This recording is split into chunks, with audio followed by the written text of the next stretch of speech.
Pour vous donner une idée de ce que ça donne, nous en avons gonflé une 10 fois son volume nominal.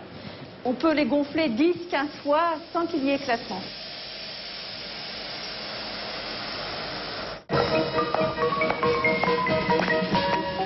Mes chirurgiens peuvent m'opérer si je veux faire plus. Mais disons que moi, je veux avoir une grosse poitrine, mais sans faire foire non plus. Disons qu'au départ, je faisais un 95C et j'ai toujours aimé les grosses poitrines. J'ai fait 5 opérations et j'ai fait 105, 110, 115, 120, 130. La première fois, j'ai trouvé ça pas assez gros. J'étais très déçue. Je suis allée revoir un chirurgien, un autre. Il m'a fait plus gros, j'étais encore déçue. J'étais déçue 5 fois comme ça. Et la dernière fois, à mon 130, là, j'ai pas été déçue. Mais j'ai eu un peu peur, là. C'est vrai, j'avoue que j'ai eu un peu peur. Mais après, j'étais contente. Au bout de 2 jours, j'étais contente. Au début, ça m'a fait très peur parce que c'était vraiment très très gros. Hein. En plus, il y avait les hématomes, donc sous les bandages, c'était vraiment énorme. Mais c'était vraiment des seins qui tenaient tout droit comme ça. C'était carrément des ballons. Moi, j'ai trouvé ça magnifique quand même. Quand j'ai commencé à voir la poitrine de Jane Mansfield, j'ai aimé les grosses poitrines. Et après, j'ai toujours été attirée vers les femmes qui avaient de gros seins. Et ma mère avait de gros seins aussi. J'ai aimé les gros seins.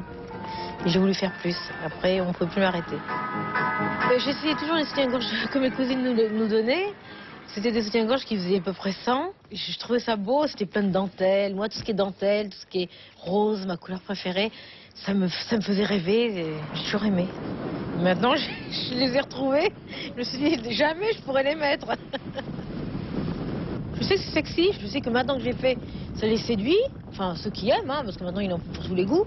Mais moi, je l'ai faite pour moi. Parce que je vais vous dire, moi, je ne supporte pas qu'on me touche la poitrine. Donc, pour moi, c'est pas quelque chose de sexuel.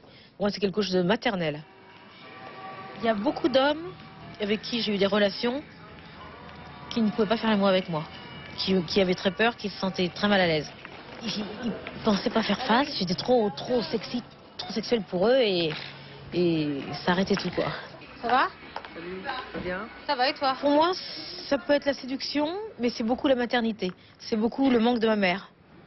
Disons que j'ai fait cette grosse poitrine par manque de ma mère, puisque quand on lit Freud, on se rend compte que la poitrine, c'est la succion, c'est la mère, c'est la maternité, c'est le lait. Et moi, comme j'ai eu un manque de ma mère, comme je dis, ça me rappelle un peu ma mère d'avoir fait ces gros seins, quoi. Pour moi, c'est un réconfort, un garde-fou.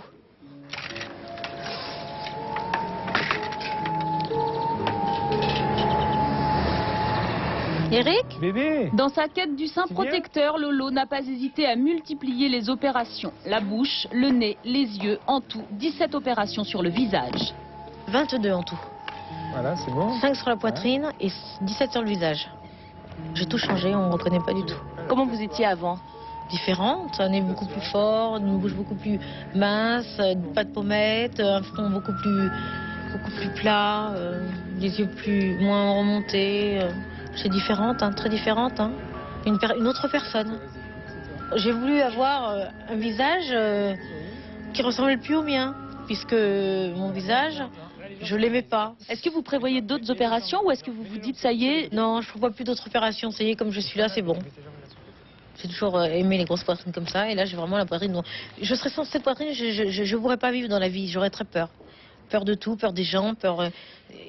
C'est mon garde-fou, c'est mon bébé, c'est mon enfant, c'est ce qui m'empêche d'avoir peur des choses de la vie. Il se trouve que dès mon plus jeune âge, à 12 ou 13 ans ou à l'adolescence, il est évident que dans les écoles ou dans les terrains de sport ou dans les vestiaires sportifs, il arrive que quelquefois certaines réflexions ou certains regards vous amènent à vous poser certaines questions. Vous vous êtes posé des